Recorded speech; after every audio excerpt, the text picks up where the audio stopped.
diiringi mentari yang kian terik, melintasi jalan melekuk, meliuk, hingga menukik, demi menjejakkan kebaikan meski setitik. Sesekali menyekap peluh, penyejuk udara seolah tak mampu hadirkan teduh.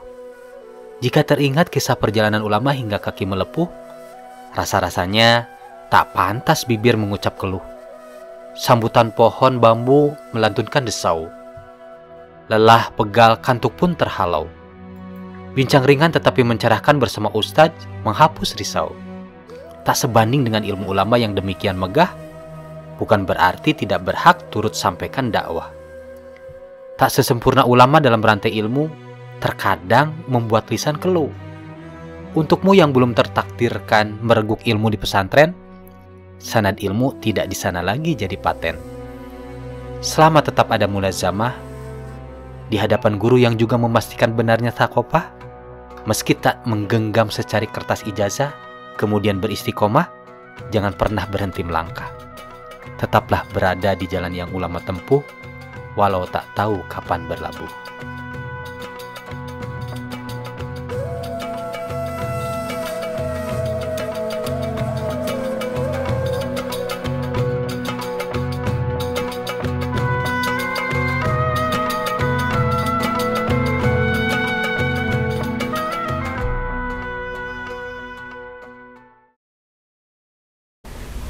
Bismillahirrahmanirrahim. Assalamualaikum warahmatullahi wabarakatuh. Waalaikumsalam. Alhamdulillah kembali bersama saya Muhammad Supriyadi di program Sapa Ustadz Ngaji Subuh. Jangan lupa like, share, dan subscribe ya. Alhamdulillah pada kesempatan kali ini kita bersama Ustadz Abdurrahman Al-Khodami. Kali ini kita akan bincang-bincang singkat bersama beliau, Ustadz Abdurrahman. Terkait beberapa hal lah, terutama terkait bagaimana pentingnya kita belajar mulazamah dengan para ulama, pentingnya memperhatikan sanad keilmuan. Nah, kita coba bincang-bincang nanti dengan guru kita Ustadz Abdurrahman. Assalamualaikum Ustadz. Waalaikumsalam warahmatullahi wabarakatuh. Nah, baik Ustadz, bagaimana ini Ustadz pentingnya menurut Ustadz pentingnya bagaimana bermulazamah dengan para ulama gitu ya, bagaimana tolabul ilmi langsung dengan para ulama, seberapa penting sih Ustaz, menurut Ustaz? Ya, jadi kalau kita memperhatikan bagaimana para ulama belajar ya, keberadaan seorang guru itu sangat penting, seorang syekh, seorang ustadz gitu. Bahkan menjadi salah satu syarat ketika mencari ilmu ya, sebagaimana masyhur disebutkan kepada Imam Syafi'i gitu. Ada namanya irsyadi ustadz, ini juga populer gitu kan di syair yang tertulis di kitab Ta'limul Muta'allim, yang kemudian menjadi sesuatu yang sudah tidak perlu diperdebatkan lagi di kalangan para thalibul ilmi tentang pentingnya seorang syekh, seorang guru gitu.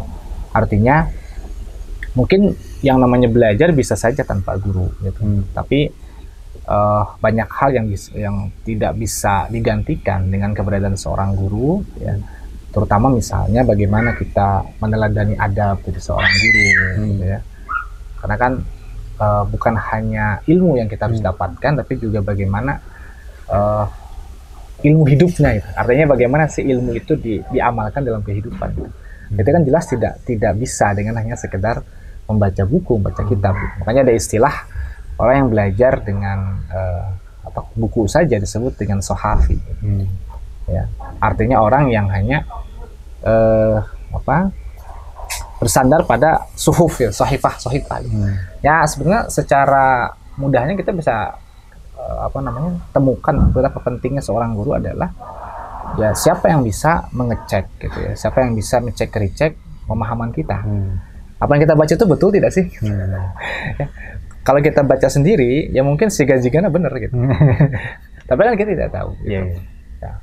Nah, misalnya dalam membaca Al-Quran saja kan banyak beberapa hal yang tidak mungkin bisa dibaca tanpa bimbingan guru, misalnya kan ayat-ayat gharib gitu kan, seperti ismam gitu kan, imalah dan sebagainya, itu kan esai gitu ketika kita dibaca sendiri susah. Begitupun dalam fan ilmu yang lain. Dan memang seringkali orang-orang yang kemudian belajar tanpa guru itu yang sering kehilangan itu adalah berkahnya. Berkahnya.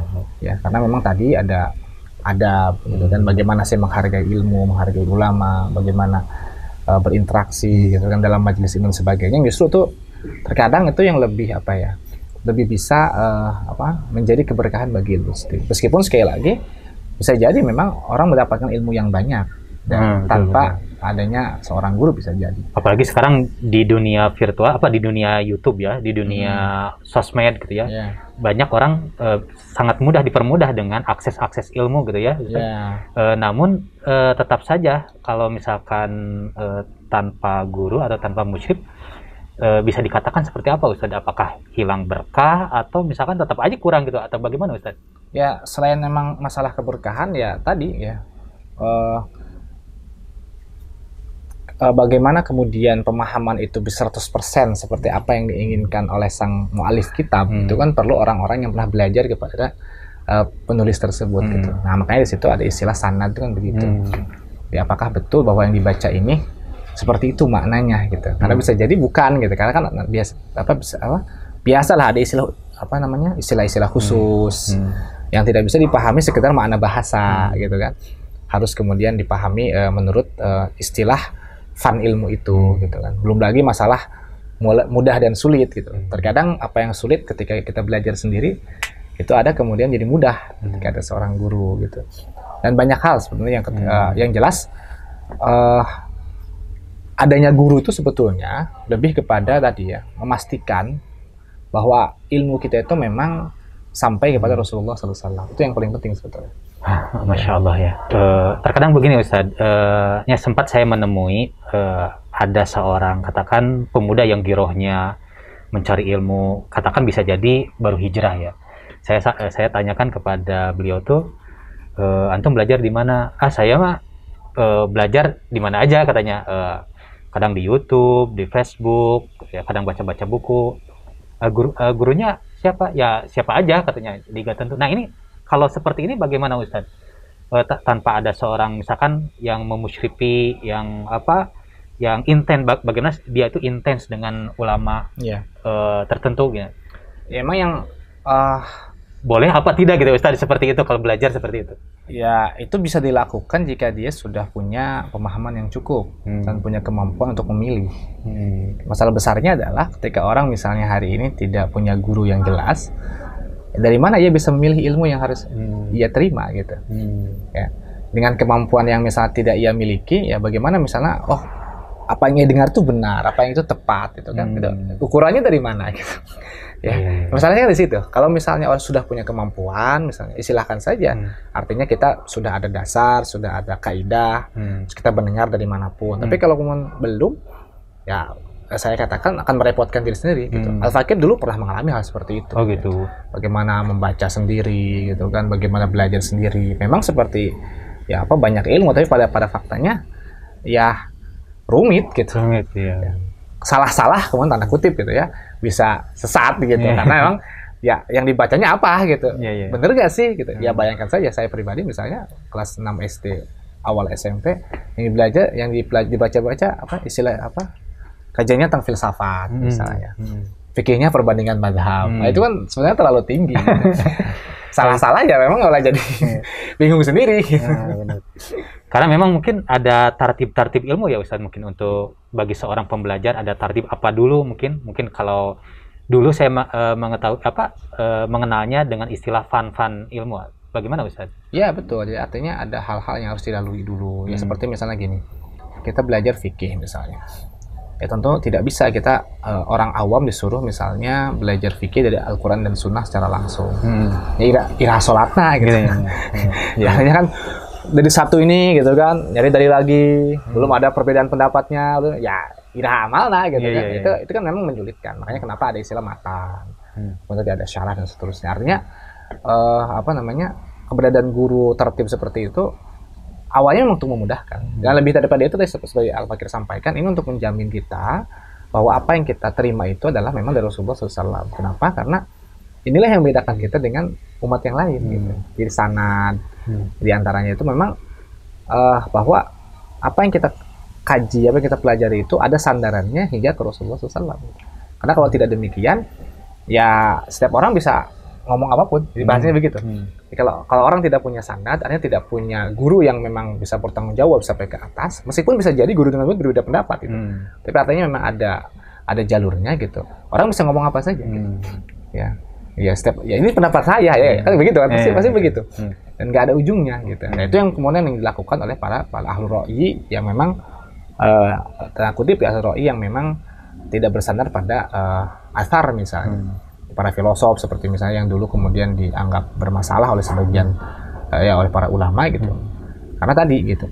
Ya, karena tanpa keberadaan guru ini ya minimalnya menyulitkan. Maksimalnya ya bisa menimbulkan pemahaman-pemahaman baru gitu. Betul. Yang justru itu tidak sesuai misalnya dengan apa yang diajarkan Rasulullah SAW gitu. Bisa berkreasi mungkin ya. Sendiri. Nah, itu yang dialami umat-umat sebelum kita. Ya. Kalau kita tanya misalnya umat-umat sebelum kita gitu, bagaimana sanad mereka kepada nabi mereka, kan mereka juga bingung. Ya. Entah gitu kan nyambungna kumaha gitu. Akhirnya kan tidak bisa kemudian dipastikan gitu. Nanti akhirnya setiap orang membaca sendiri, berkesimpulan sendiri gitu. Ya hiji dua gitu. Ketika semuanya begitu, nah akhirnya kan kita bisa melihat ya sejelek apa, sebeda-bedanya di antara umat Islam karena dengan adanya talaki mulazamah ini sebenarnya tidak terlalu banyak perbedaan gitu. Artinya pokok-pokoknya sama. Nah kita bayangkan gitu kan umat-umat sebelum kita dengan tanpa panduan seperti itu ya. Untuk menentukan mana kitab suci yang benar saja gitu kan, itu tidak, mereka sulit menemukannya gitu. Akhirnya bersandar kepada pendapat masing-masing pemuka agamanya gitu. Nah ini kita khawatirkan gitu. Iya betul. Ya kayak sekarang misalnya di sosmed ya, karena semuanya merasa alim gitu kan, semuanya mengkritisi gitu. Padahal ilmunya belum cukup gitu. Jadi seringkali kritiknya itu malah ditertawakan oleh orang-orang alim yang memang saking yang ininya gitu ya, tidak mau mengomentarinya gitu karena tidak nyambung sekali gitu. Saking tawaduknya mungkinnya. Ya lebih kepada bahwa sama sekali tidak ini gitu ya, kritik-kritik yang apa ya, contoh tidak perlu dikomentari mungkin. Ya tidak komentar ya, karena jauh sekali gitu. Saya pernah misalnya menemukan sebuah tulisan gitu kan, cara pribadi sama ketika dia menulis ungkapan al-hijratu man hajaro manahallahu anhu. Jadi ketika dia ingin menjelaskan hijrah, terus kemudian entah di mana judulnya dia nulis al-hijratu man hajaru manahallahu anhu. Ya, bagi orang yang paham bahasa Arab sedikit saja itu sudah salah gitu. Karena al-hijratu itu dia jelas apa kata benda gitu. Dilanjutkan dengan man gitu kan. Nah, padahal sebetulnya kan ya memang hadisnya ada al-muhajiru man hajaru manallahu anhu. Nah, ini kan contoh gitu. Jadi ingin mengajarkan sesuatu yang sebenarnya ceritanya tapi mungkin ilmunya belum cukup, akhirnya asal membuat ini. Nah nanti kesananya ya kita bisa bayangkan gitu, hal sederhana ini dia bisa salah gitu. Bagaimana ketika dia kemudian menjelaskan ayat hadis, bahkan sempat ya ada bahasa misalnya itu belum ketika menjelaskan sesuatu kemudian ternyata dikritisi, jawabannya malah itu belum tercatat oleh ahli tafsirnya misalnya. Nah, terus dia tahu dari mana? Saya begitu. Ya itu resikonya begitu. Gitu. Ya, kembali lagi ke yang tadi Ustadz. Ustadz tadi mengatakan pentingnya sanad ilmu. Berarti sanad ilmu yang dimaksud di sini sanad itu berarti bersandar mungkin Ustadz, menyandarkan ilmu itu hingga sampai, apakah harus sampai kepada, katakan sampai kepada Rasulullah secara sanad gitu. Kalau kita urutkan, dan yang kedua yang menjadi pertanyaan itu bagaimana cara mengeceknya? Ya, jadi ketika itu ilmu-ilmu yang berkaitan dengan Islam secara langsung memang jelas harus bersandar kepada Rasulullah SAW. Karena Islam itu kan dari Rasul gitu. Berbeda dengan misalnya ilmu-ilmu penunjang. Contoh lah misalnya seperti ilmu bahasa Arab gitu kan, ilmu alat dan sebagainya ya. Itu boleh saja hanya sampai kepada mu'alif kitab. Karena memang itu adalah ilmu baru yang tidak ada di masa Rasulullah. Kenapa sih mesti harus ada sanad gitu? Ya artinya itu menjamin bahwa kita tuh belajar gitu. Sanad itu menunjukkan kita tuh belajar, ada gurunya gitu. Bukan kemudian belajar sendiri gitu. Karena sanad itu menunjukkan bahwa kita pernah belajar atau setidak-tidaknya pernah diaku murid lah gitu. Mungkin belajar bisa jadi sebentar atau bagaimana, tapi pernah diaku murid oleh orang yang paham gitu.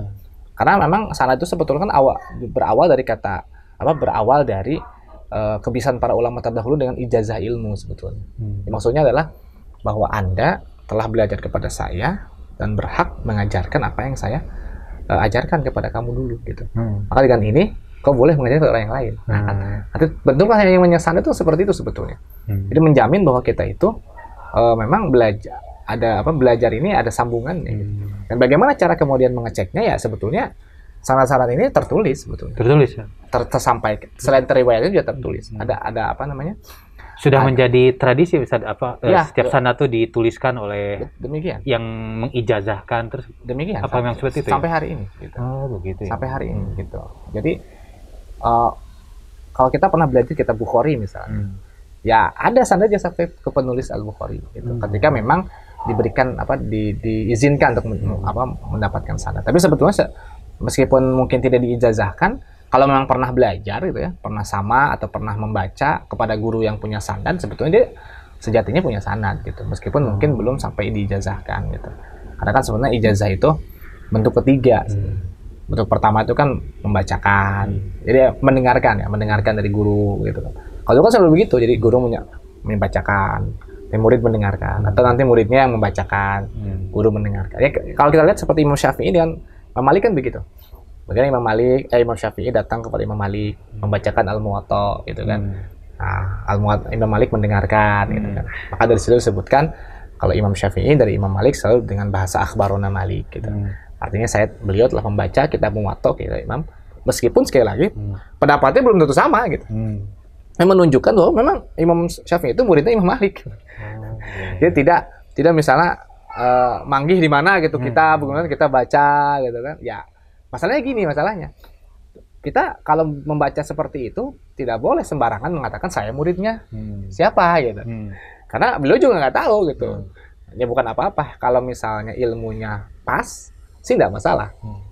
Kalau ternyata berbeda bahkan menyimpang, ya sang guru kan juga tidak bertanggung jawab. Ya, memang Anda belum pernah belajar ke saya gitu. Nah, itu sebetulnya pentingnya sanad itu seperti itu. Dan memang ada ininya, ada jalurnya gitu.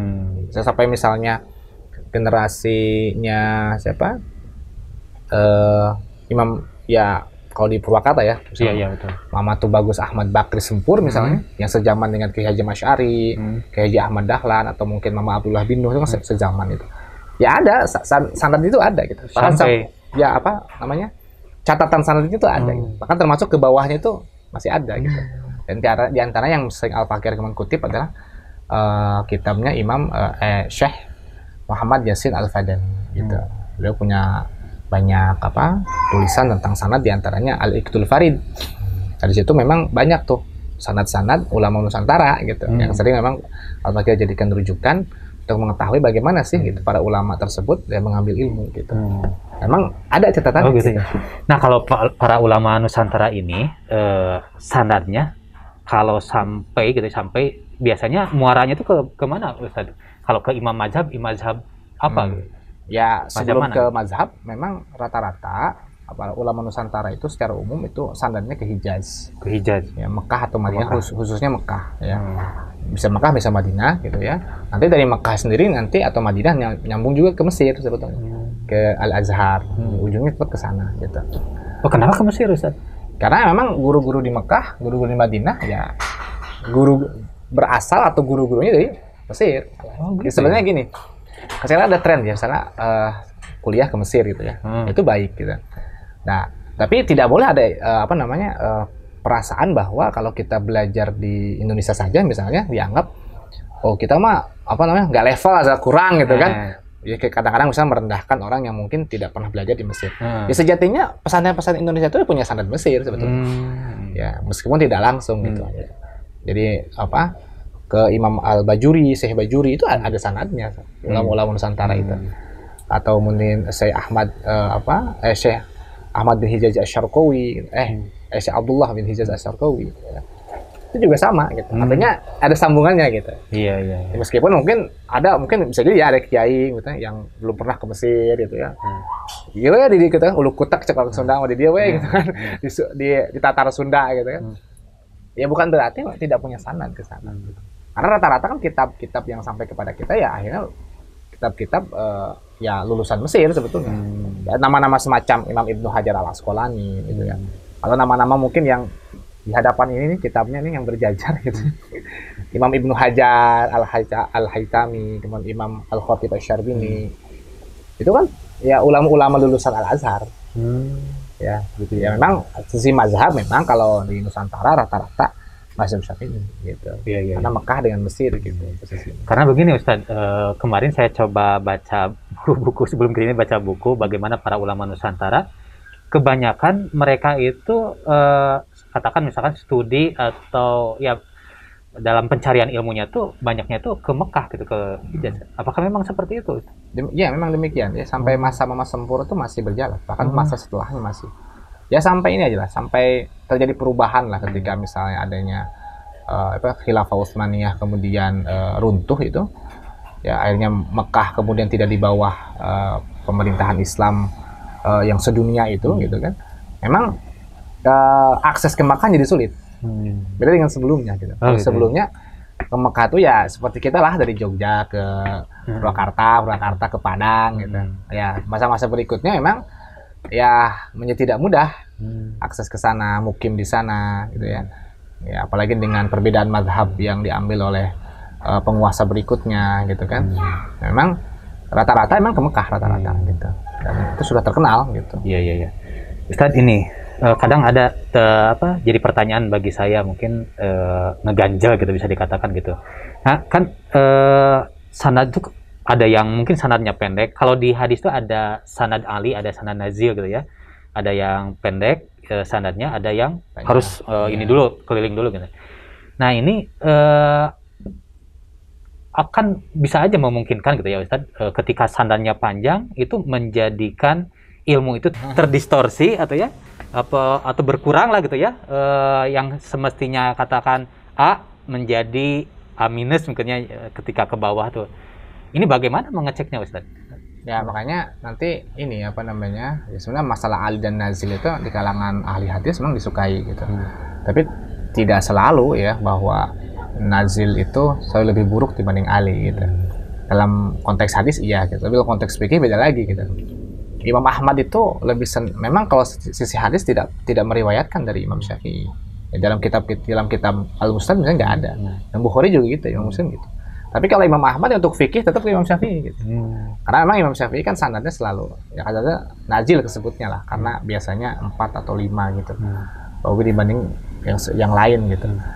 Ya masalah distorsi itu dilihat dari ini apa sanad yang lain. Artinya kalau memang dicurigai ada distorsi dalam satu sanad, jadi cek aja sanad yang lain. Iya. Gitu. Jadi cuma cara ngaguru saguru seilmu nah. Betul. Sama tuh gitu. Ya ternyata memang contoh. Ya memang kalau betul Al-Fakir kemarin ya baru ngajar itu ya tentang masalah ini gitu ya. Imam Syafi'i misalnya pernah dituduh gitu ya, meriwayatkan hadis yang berbeda dengan gurunya. Sanadnya sama dari gurunya, tapi di kitab guru nama gitu. Jadi ketika menyebut tentang hadis hadis hilal gitu ya, di ujung di kitab Al-Muwatta itu fakturullah. Sedangkan kalau di Imam Syafi'i di kitab Al-Um meriwayatkan Imam Malik bukan begitu gitu kan. Di fakturullahu salasin kurang lebih begitu. Pokoknya ada salasinnya gitu, ada 30 harinya gitu. Nah, sebenarnya sempat dituduh beliau akhirnya ini beda ya gitu kan, yang guru gitu kan, kitab nak gini Imam Syafi'i beda gitu kan. Betul. Ya, memang tuduhan tersebut mungkin saja, tapi kan ternyata ya kita bisa melihat di sanad yang lain, sanad Imam Bukhari, ya sanad Imam Muslim, ya sanad Imam An-Nasa'i, sanad Imam At-Tirmidzi, ini bisa dikomparasikan bahwa ternyata ada jalur lain dari Imam Malik sendiri yang memang sama dengan Imam Syafi'i, atau dari jalur sahabat yang sama meskipun mungkin beda, bukan dari Imam Malik. Kan satu dari Ibnu Umar ya. Ternyata juga dari sahabat yang lain ya, dari Abu Hurairah, dari Ibnu Abbas juga sama.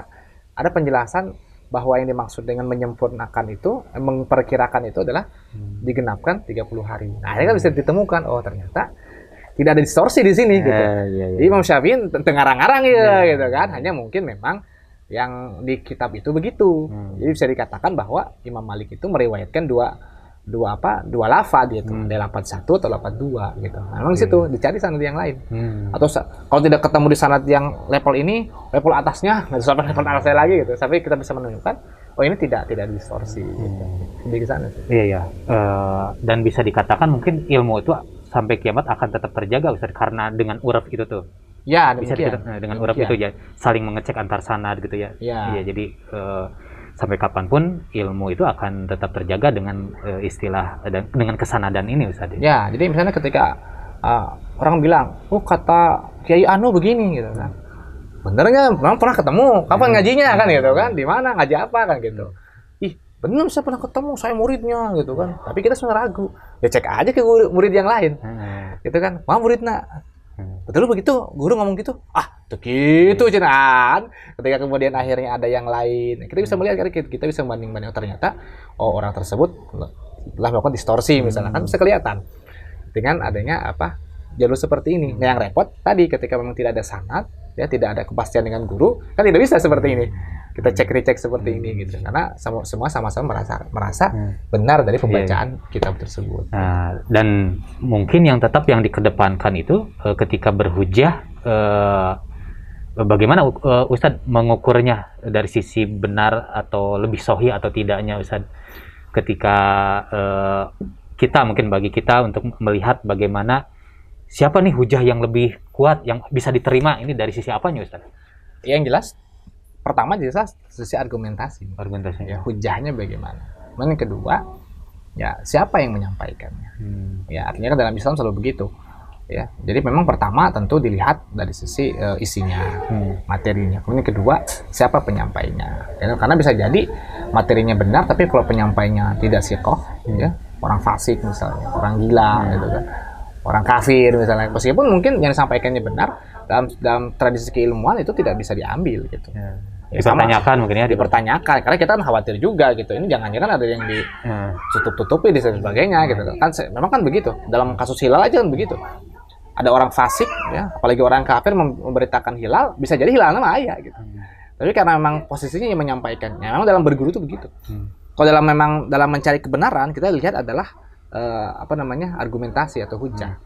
Tapi kalau dalam berguru mengambil ilmu, itu orang terus dilihat, diperhatikan.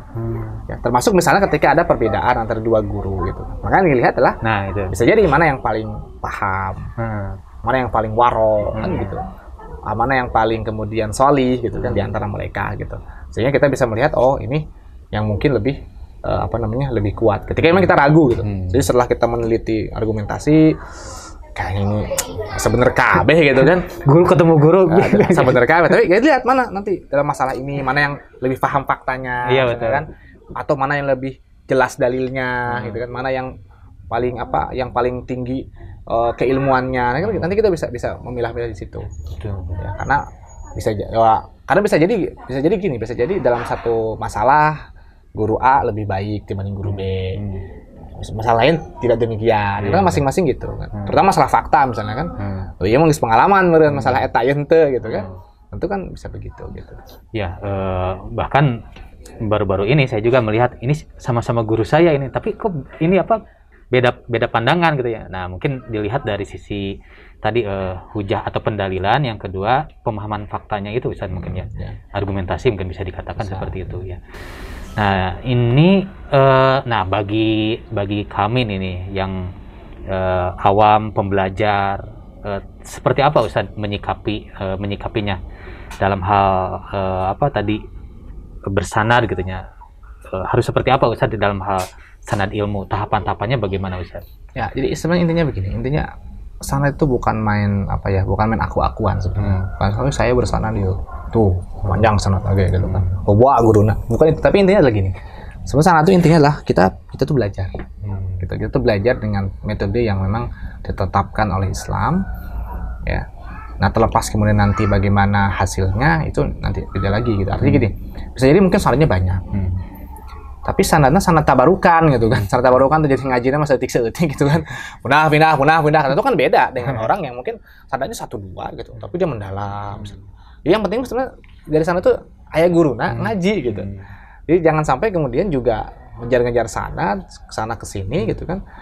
Asak-asak itu juga masalah juga gitu. Itu masalah juga gitu. Karena yang paling penting itu bukan panjang-panjang atau banyak-banyak sanad, bukan. Tapi yang paling penting adalah dengan adanya sanad itu menunjukkan kita itu ada orang yang membimbing. Nah, sekali lagi apa yang ingin tegaskan, guru dengan murid tidak harus sama pendapatnya gitu. Ya, yang penting memang ada metodologi gitu. Ada namanya ada metode yang ditempuh ketika belajar menurut Islam itu seperti itu. Kita bisa melihat kan bagaimana Rasulullah SAW kan tidak membiarkan sahabatnya kemudian belajar sendiri kan. Di situ ada penjelasan gitu kan. Bahkan malaikat Rasulullah sendiri cuma diajarkan oleh malaikat Jibril kan, artinya memang itu sudah hal yang biasa gitu. Ada seorang yang membimbing, meskipun bisa jadi kan sahabat punya pendapat yang berbeda-beda, sahabat kemudian punya pendapat yang belum disampaikan Rasulullah, ya. Begitupun para tabiin menyampaikan pendapat yang tidak disampaikan oleh sahabat, yang biasa kan berkembang ilmu itu. Seperti nahwu sorof, yang sebagainya, ya, ilmu hadis itu kan nggak ada di masa Rasulullah gitu, ya. Tapi yang jelas di situ ada metodologi, ada metode. Jadi memang bagaimana seorang guru, ya, menjelaskan kepada muridnya, dan kita ya sebagai thalibul ilmi ya menempuh itu gitu. Apa yang kita lakukan ya mencari guru gitu. Ya, guru yang mana? Harus ya tetap berusaha. Guru yang mana ya terserah, yang menurut kita dapat dipercaya, alim gitu kan. Ya sesuai kecenderungan masing-masing gitu. Artinya hiji hari memang cukup mah ya tidak masalah gitu. Kalau misalnya lebih banyak, lebih bagus silahkan gitu. Jangan sampai juga begini. Banyak tapi beda-beda jalur juga bingung sendiri nanti. Misalnya madhab lah misalnya. Sama gagayaan misalnya, ya hayang ngaji mazhab Maliki, hayang mazhab Syafi'i gitu kan. Ya kalau punya kemampuan memilih sih silahkan. Kalau tidak pusing sendiri. Bisa-bisa ini dicampur-campur nanti taufik. Ya kalau dicampur-campur kemudian punya kemampuan terserah gitu. Oh gitu ya. Ini artinya kalau memang punya kemampuan, ya artinya memang dia punya kemampuan tarjih, kemampuan itu ya silahkan. Tapi kalau memang tidak punya, ya jangan maksakan diri gitu. Nanti akhirnya ya teka-teka dia gitu. Ya, itu masalah besarnya kan di situ. Nah, ini pasti kan gini Ustadz, di masyarakat tidak semua orang bisa mengkaji, mengecek kesanadannya gitu ilmunya. Ini hukumnya bagaimana Ustadz? Ya, yang jelas sebetulnya kalau di Nusantara sendiri ya, secara umum kalau memang bersandar kepada ya ma'had-ma'had tradisional ya. Ya itu sudah punya sana. Iya. Ya memang yang agak riskan itu adalah di sekolah-sekolah modern yang memang punya metodologi yang berbeda gitu kan. Artinya tidak meskipun bisa jadi mereka mungkin punya sanad gitu. Tapi Al-Fakir sendiri baru bisa bukan menjamin ya, baru bisa mengatakan bahwa yang aman yang memiliki sanad itu meskipun sang guru tersebut menyebutkan atau tidak, itulah ma'had-ma'had atau madrasah-madrasah atau majelis-majelis yang memang berkaitan dengan ulama-ulama Nusantara. Gitu. Kalau memang ada, ya jelas itu pasti ada sanad. Tapi kalau memang yang tidak, artinya yang di luar negeri misalnya, ya bisa ditanyakan gitu sanadnya seperti apa gitu. Ya bukan berarti tidak ada gitu.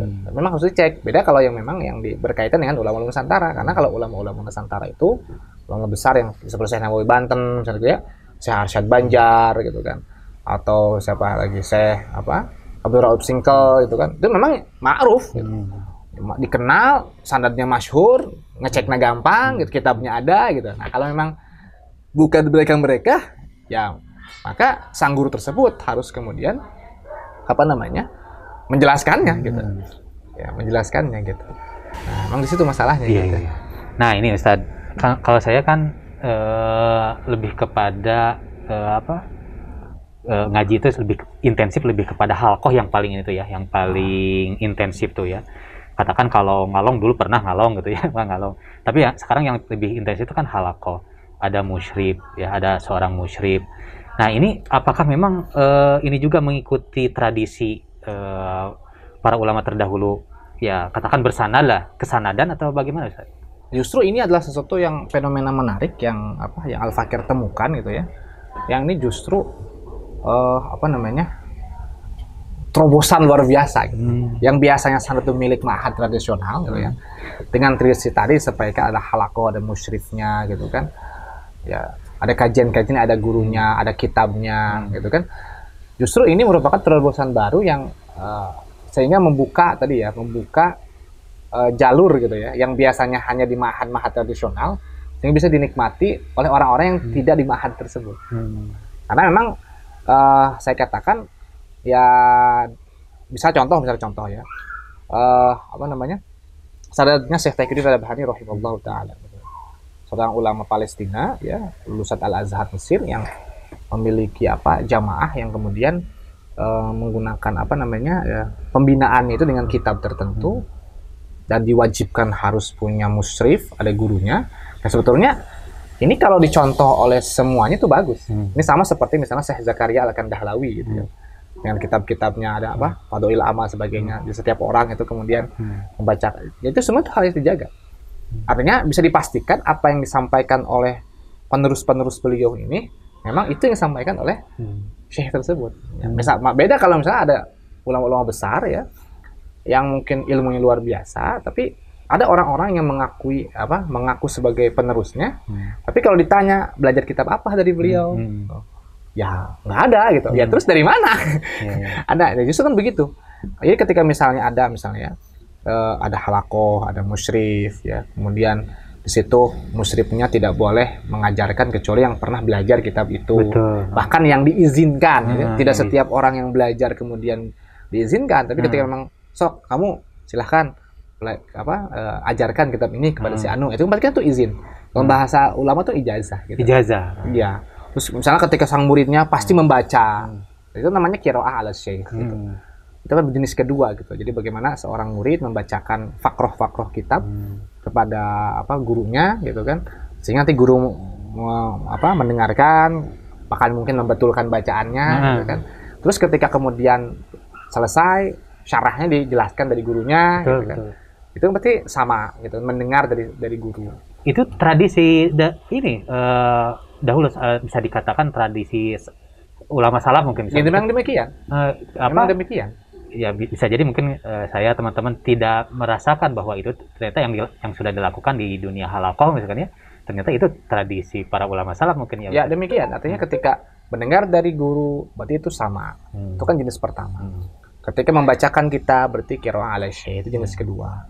Ketika kemudian diizinkan mengajarkan kitab ya atau itu berarti ijazah. Gitu kan.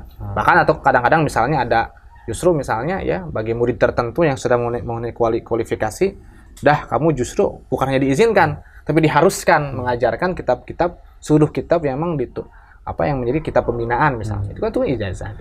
Justru ini sesuatu yang jarang justru di dunia modern saat ini, kecuali di mahad-mahad gitu. Sehingga seakan-akan ya hanya milik orang-orang yang di mahad-mahad tradisional gitu. Padahal sebetulnya intinya bukan mondok gitu. Intinya itu ngajinya gitu. Jadi kalau misalnya ada majelis-majelis atau drosah yang melakukan hal seperti itu sama, akhirnya terjaga sanadnya itu. Meskipun gitu ya, tidak mondok misalnya gitu, di majelis gitu kan. Tapi kemudian ada gurunya, ada kitabnya, jelas gitu. Sehingga seperti tadi ya, seperti mengecek kebenaran kan gampang. Selihat ke guru kan dilihat kitabnya gitu. Oh ternyata guru tuh penjelasan bener tuh. Nah, itu kan dikomparasikan dengan kitab-kitab yang lain gitu kan. Oh ternyata di kitab ini begini. Oh gitu ya, diskusi kan begitu. Ya, beda kalau memang kalau masalahnya memang kalau di masyarakat sendiri kadang-kadang ya karena tradisi belajarnya hilang. Bahkan para pemangku pondok sendiri ketika menyampaikan ke masyarakat kadang-kadang tidak bersandar berdemikian gitu kan, lebih kepada nasihat-nasihat, tidak bawa kitab gitu. Ya, nah, itu sebetulnya yang memutus sanad tuh gitu. Sehingga sanadnya hanya sampai kepada misalnya mungkin santri-santrinya saja. Gitu kan. Nah, ya artinya orang-orang yang hadir di khotib Jumat misalnya gitu ya, di tablik ya sulit disebut punya sanad karena si gurunya nggak tahu ini memang murid saya gitu kapan ngajinya gitu. Beda dengan santri ya, mungkin di kita mungkin misalnya ada lagi lah, ada secara kelompok tadi ya, misalnya halakoh khusus gitu kan, ada mungkin pembinaan umum. Nah mungkin yang pembinaan umum itu tidak bisa dikatakan punya sanad gitu. Makanya orang yang pernah misalnya ngisi pembinaan umum di masjid menjelaskan suatu tema, nah yang hadir di sana belum bisa dikatakan punya sanad saya karena saya juga nggak tahu apakah benar pemahamannya. Terus dan itu tidak berhak kemudian mengatasnamakan bahwa saya mendapatkan ilmu dari sana gitu kan. Wallahu alam bisa jadi juga salah gitu. Beda dengan orang-orang yang serius. Misalnya minimal lah seminggu sekali belajar, buka kitabnya.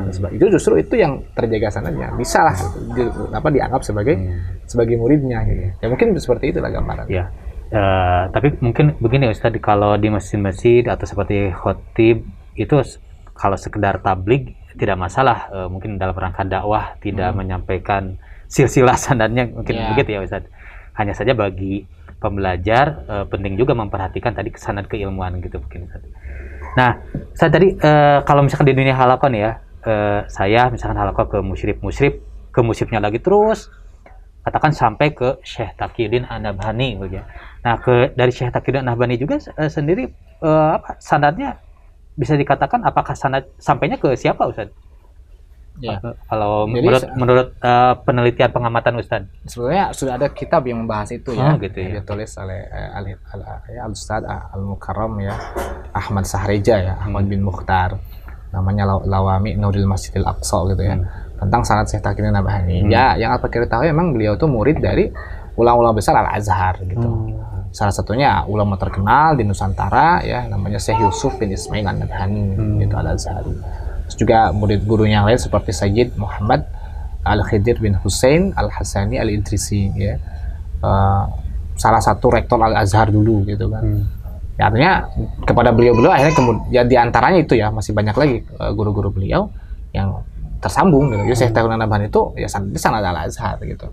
Al-Azhar gitu ya, sanad-sanad yang memang nyambung dengan ulama-ulama Al-Azhar, khususnya Syekh Yusuf An-Nabhani. Dan kalau Syekh Yusuf An-Nabhani itu kan bukannya kakeknya Syekh Taqiyuddin An-Nabhani? Iya. Iya. Ya betul. Dari Syekh Yusuf An-Nabhani nanti sampainya ke ya bisa ya ke banyak, banyak gitu. Beliau sendiri secara mazhab punya sanad ke Syafi'iyah, Hanafiyah dengan Malikiyah. Di sanad jadi di kitab sanad beliau tuh ada penjelasan. Jadi beliau tuh ngaji ke guru itu siapa saja, belajar kitab apa saja itu ada. Jadi di kitab Hadil Murid ya, Syekh Yusuf An-Nabhani itu menjelaskan siapa guru-gurunya gitu, ke sana gitu. Nah, kenapa saya tanya demikian Ustaz? Karena begini Ustaz, mungkin bagi teman-teman yang baru hijrah kemudian ngaji di dunia halaqah, tidak sempat pesantren, kadang di masyarakat suka ditanya, antum ngajinya di mana, sanadnya kemana gitu ya. Nah, mungkin ada beberapa yang masih kurang paham, ternyata sebetulnya dengan halaqah itu tetap ada sanadnya gitu, ada sanadnya. Bahkan tadi sampai Syekh Taqiyuddin An-Nabhani, ke Syekh Yusuf An-Nabhani, bahkan sampai ke Syafi'iyah gitu. Bisa. Ya, sebenarnya begini, sejatinya setiap orang yang pernah belajar fikih Syafi'i ini ya, di Nusantara ini ya sebetulnya punya sanad kepada Imam Syafi'i. Karena kan jelas rata-rata kan pasti punya guru ngaji. Terlepas guru ngaji nanti guru ngaji di mana gitu. Tapi rata-rata kan ya seperti ya umumnya orang Indonesia lah ya. Orang Indonesia kan begitu, belajar itu di masjid, di majelis itu, belajar mazhab fikih mazhab Syafi'i itu. Ya berarti sebetulnya sejatinya orang semua sudah punya sanad ke Imam Syafi'i. Hanya mungkin tinggal ditanya aja. Ya dulu pernah guru sholatnya tuh gitu kan, gurunya saha gitu tuh. Itu memang tugas kita. Kalau pakai itu begitu. Dulu mulazamah ke seorang ya ustadz gitu ya di masjid selama mungkin 6 tahun ya, karena memang dari SD kan, dari awal SD sampai ke lulus SD gitu kan, belajar fikih, belajar adab, doa, zikir. Dulu tidak paham, tidak apa loh ya gitu kan, sampai kemudian sudah lama ya, bahkan ya mungkin lulus kuliah. Baru kemudian ketika bertemu dengan salah seorang guru yang lain yang memang menceritakan, oh pesantren itu teh sanadnya ke sini gitu kan. Jadi ternyata misalnya guru Al-Fakir itu ya itu pernah pesantren di sebuah salah satu pesantren Purwakarta, yang kiai yang tersebut kan murid dari Syekh Ahmad Bakri Sempur atau Muhammad Sempur Pleret misalnya. Ya jadi sejatinya sudah Al-Fakir itu berarti baheula teh gitu kan. Kita ngaji ya sanadnya sama Sempur gitu. Karena memang kaburu tengah gitu. Tapi ketika kemudian belajar lebih lanjut, oh ternyata memang guru Al-Fakir itu pesantren di situ. Pesantren itu nyambungnya ke sana. Nah, emang tugas siapapun yang memang belajar fikih Syafi'i di Nusantara ini tinggal tanya saja gitu. Nyambungnya ke mana gitu kan. Selain mungkin tadi ya, atau mungkin tadi dapat sanad yang lain dari Syekh Taqiyuddin An-Nabhani misalnya gitu ya, itu bisa jadi sebagai sanad tambahan saja gitu. Ada setiap orang yang pernah ngaji itu pasti punya sanad. Gitu. Kecuali memang orang-orang yang selama ini ya tadi ngandalkan buku, ngandalkan internet gitu kan. Emang etan yang begitu, yang dia harus nyari gitu gurunya siapa gitu. Betul. Nah, ini berarti nggak masalah mungkin bagi teman-teman yang sekarang yang dulu mengkaji ilmu tentang bab sholat, tentang bab ibadahnya gitu ya. Saya itu bersanad apa enggak, tinggal dicek saja gitu ya. Yang kedua, ketika mungkin beramal, tinggal cek landasannya. Ketika beribadah, cek landasannya, hujahnya seperti apa. Mungkin itu untuk langkah awalnya Ustadz, apakah apa yang saya lakukan ini benar apa tidak itu, apakah harus melulu langsung cek sanad atau mengecek dari sisi argumentasinya kenapa saya melakukan ini Ustadz? Yang jelas harus belajar. Belajar. Yang jelas kita beramal melalui sebuah ilmu. Ya. Jadi belajar gitu. Terlepas tahu sanadnya atau tidak, yang jelas kita beramal setelah belajar. Iya. Terlepas benar atau salah. Yang penting mesti ajar gitu. Iya. Kalaupun misalnya salah, ya kita sudah berusaha untuk mencari yang benar. Nah, nanti kan dari belajar itu nanti kita akan mengecek lebih lanjut bagaimana sanadnya, bagaimana argumentasinya. Kan sebetulnya pengecekan sanad argumentasi itu terjadi karena apa? Kalau menemukan pendapat berbeda sebetulnya. Kalau tidak aman, sebenarnya aman-aman saja, enjoy saja kan gitu. Asal bener gitu kan. Nah, tapi ketika kemudian akhirnya bertemu sedang berargumentasi, pendapat yang berbeda, mulai kan, bener tuh gitu kan. Sejatinya intinya apa sih? Intinya belajar dulu lah. Yang penting ta'lim, yang penting halakoh, yang penting memang taskif, ada belajar gitu kan. Nah, terlepas itu belajar itu ya, apakah madhab tertentu kah, atau mungkin tidak bermadhab kah, atau bagaimana, terserah, yang penting belajar. Ya, karena mengaku-ngaku punya mazhab tertentu, punya syarat tertentu, tapi karena yang dilakukannya tidak sesuai dengan apa yang dipelajarinya, masalah besar juga. Gitu. Iya, benar-benar. Ya, mungkin dari sisi kalau sanad itu nanti diperlukan untuk membantu mengecek mungkin ya akurasi apa yang saya pahami, yang saya amalkan tuh betul apa tidak mungkin ya. Kalau sekiranya memang ya tidak diperlukan, mungkinnya tidak diperlukan untuk berhujah, cukup misalkan ada sandaran kitabnya, ya cukup ya mungkinnya, atau dalilnya Al-Quran dan As-Sunnahnya, mungkin cukup ya Ustadz. Ya, memang demikian. Artinya sanad itu untuk saat ini ya, memang hanya hanya biasa dilakukan oleh para ulama-ulama ahli hadis gitu. Tapi sebetulnya sih bagi kalau pembelajar ya thalibul ilmi, di kalangan thalibul ilmi ya, memang harus disampaikan sebetulnya. Artinya harus tahu gitu. Jadi tidak kemudian kalau memang tahu sampaikan saja gitu. Iya. Tapi ketika memang dalam di masyarakat sendiri ya tidak harus selalu disampaikan gitu. Tapi kadang-kadang kenapa disampaikan ya zaman sekarang begitu ya, kadang-kadang hanya karena mungkin berbeda pendapat. Mana di mana gitu kan. Nah, kadang-kadang kan begitu. Memang mungkin muncul perlu disampaikan gitu. Tapi ala kulli hal saya lagi, ya memang ini bukan untuk disombongkan, bukan untuk dipamerkan, tapi intinya lebih kepada untuk menjadi bahasanya. Faktor untuk kepercayaan saja gitu. Oh, memang kita tuh pernah belajar. Itu dilihat majelisnya gitu. Majelis ini butuh tidak ya. Nah, kalau misalnya di majelis dakwah ya, misalnya contoh lah ya, orang-orang yang tara sholat gitu ya, ada sok marabok gitu, tekudu gitu. Derwe gitu kan. Sampaikan sanadnya panjang nih. Saya mau pengen sholat ya. Tekudu, tapi ketika memang di suatu majelis yang memang tidak resmi gitu ya, harus belajar guru dan murid. Nah itu perlu gitu disampaikan supaya meningkatkan kepercayaan bahwa nanti ngaji itu benar ya gitu, jalurnya benar gitu. Iya. Ya dalam rangka dakwah mah ya butuh cepat untuk beramal, jadi sampaikan saja hujahnya cukup ya. Tidak perlu misalkan disampaikan riwayatnya saya tuh sanadnya ini. Tidak perlu. Lama lagi. Pusing. Bahkan bisa jadi pusing bagi yang baru hijrah gitu ya. Naon sih cenah. Terpenting lah orang mah gitu kan ya. Ya karena jadi intinya gimana saya sholat ke akhirnya dibutuhkan hanya itu saja gitu. Baik, Masya Allah ya. Terima kasih Ustadz atas perbincangan yang singkat ini, luar biasa nih, menjadi ilmu bagi saya juga. Nah, buat teman-teman juga tadi sudah disampaikan pentingnya bagaimana belajar, terutama belajar.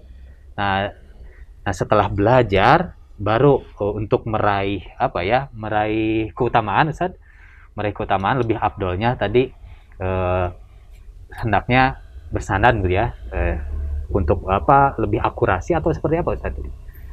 Lebih mantapnya mungkin ya, lebih mantapnya. Ya lebih meyakinkan dirinya bahwa kita itu betul gitu, belajar ya, punya sandaran. Ya, bukan pendapat pribadi, bukan hawa nafsu gitu. Artinya memang kita berusaha, ini adalah ilmu yang sampai dari Rasulullah SAW. Karena Iya. kalau bersandar pada manusia kita tahu betul, ya jadi salah gitu. Tapi kalau ini dari Rasul, oh berarti artinya apa namanya, ada yang bertanggung jawab gitu ya, dihadap nanti di yaumil baik. qiyamah gitu.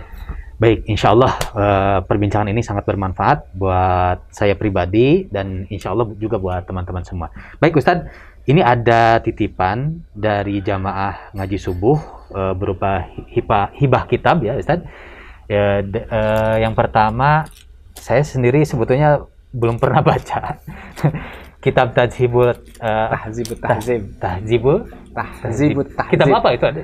Jadi Tahzibut tahzib itu ringkasan dari kitab Tahzibul Kamal. Kita Membahas ini apa, biografi perawi biografi rawi hadis. perawi hadis. Ya. Jadi kitab-kitab hadis itu kan ada rawi-rawinya. Terutama kutubus sitah. Nah, bagaimana siapa namanya, di mana lahirnya, di mana meninggalnya, gitu, guru, dan kemudian bagaimana penilaiannya. Nah, itu di kitab di kitab Tahdzibut Tahzib itu dijelaskan. Meskipun memang agak ringkas dibanding Tahdzibul Kamal. Kalau Tahdzibul ya, yang jadi memang itu namanya kitab rijal gitu. Oh, kitab rijal itu ini. Ya, gitu. Jadi tahu siapa gurunya, siapa muridnya, bagaimana penilaiannya dan sebagainya. Itu Tahdzibut Tahzib gitu. Ya. Nah, ini kitab Tahzibul Tahzib, pengarangnya Ibnu Hajar Al-Asqalani. Imam Ibnu Hajar Al-Asqalani. Ini Masya Allah, ini titipan dari jamaah ngaji subuh. Mudah-mudahan ini sesuatu yang ini ya bisa dimanfaatkan untuk Ustadz sebagai amal jariah, pahala juga untuk teman-teman jamaah ngaji subuh. Yang kedua ada kitab Tuhfatul Muhtaj. Nah, ini kitab apa Ustadz? Ini kitab pokok mazhab Syafi'i ya. Jadi sandaran mazhab Syafi'i setelah Imam Nawawi dan Imam Rafi'i itu diantara Imam Ibnu Hajar Al-Haytami gitu. Jadi ada isinya tentang apa Ustaz? Kalau tadi kan tentang rijal. Ini tentang fikih. Jadi fikih mazhab Syafi'i gitu kan. Jadi kan itu sebenarnya sarah ya dari kata kitab Minhaj. Jadi Minhajut Thalibin Imam Nawawi itu kan sebagai apa, sandaran mazhab Syafi'i. Nah, terus disyarah. Nah, salah satu syarahnya, jadi banyak syarahnya itu. Salah satu syarahnya adalah Tuhfatul Muhtaj. Karangan musannifnya siapa? Imam Ibnu Hajar Al-Haytami. Imam Ibnu Hajar Al-Haytami. Masya Allah. Luar biasa nih. Kemudian yang selanjutnya ini ada Al-Iqna. Nah, Al-Iqna ini sih kitab apa Ustaz? Mohon maaf ini karena memang saya tidak tahu menau. Karena ini titipan dari jamaah gitu ya. Ini Al-Iqna ini kitab apa Ustaz? Al-Iqna juga sama ya, kitab fikih juga gitu ya. Fikih mazhab Syafi'i ya. Ini syarah dari Matan Takrib Abi Suja. Matan Takrib Abi Suja. Abi Suja. Jadi Matan Takrib atau disebut dengan Matan Abi Suja atau Ghoyatul Ikhtisar, yang biasa terkenal syarahnya Fathul Qorib. Nah, ini salah satu syarah yang panjangnya Al-Iqna fi Hilli Al-Fadi Abi Suja, ditulis oleh Imam Al-Khatib Asy-Syarbini gitu. Jadi sebenarnya kan memang mazhab Syafi'i itu berikutnya itu berputar pada 3 nama sebetulnya. Jadi Imam Syamsuddin Ar-Ramli, kemudian Imam Ibnu Hajar Al-Haytami, kemudian Imam Al-Khatib Asy-Syarbini gitu. Ada juga sih Imam Jalil Al-Mahali, cuman di antara biasa 3 itu gitu. Nah, ini salah satunya tulisannya ini gitu. Kalau saya mah tahunya Sapinah gitu.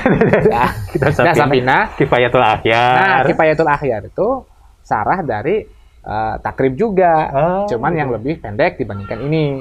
Kan yang lebih tipisnya Fathul Qorib, agak panjang dikit, Kifayatul Akhyar. Yang lebih panjang lagi ya ini. Oh iya.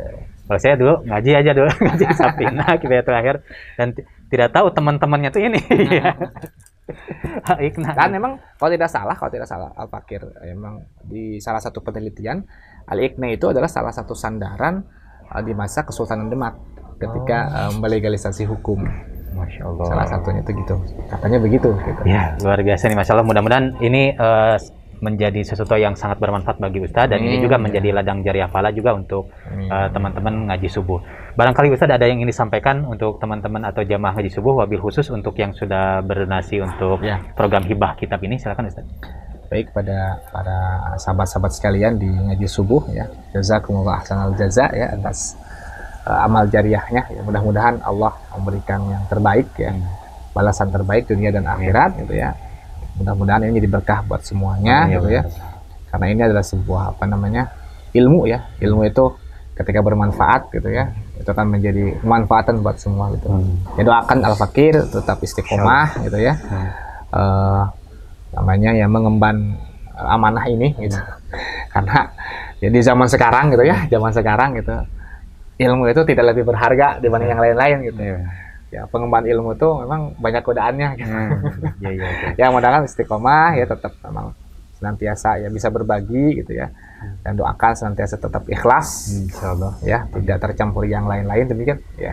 Baik, doakan kami juga di sini ya, wabil khusus saya Ustadz, tim ngaji subuh dan teman-teman semua jamaah ngaji subuh, mudah-mudahan senantiasa istiqomah Ustadz dalam mengkaji ilmu. Baik, demikian teman-teman semua, tadi sudah simak bagaimana perbincangan saya dengan Ustadz Abdurrahman Al-Khodami.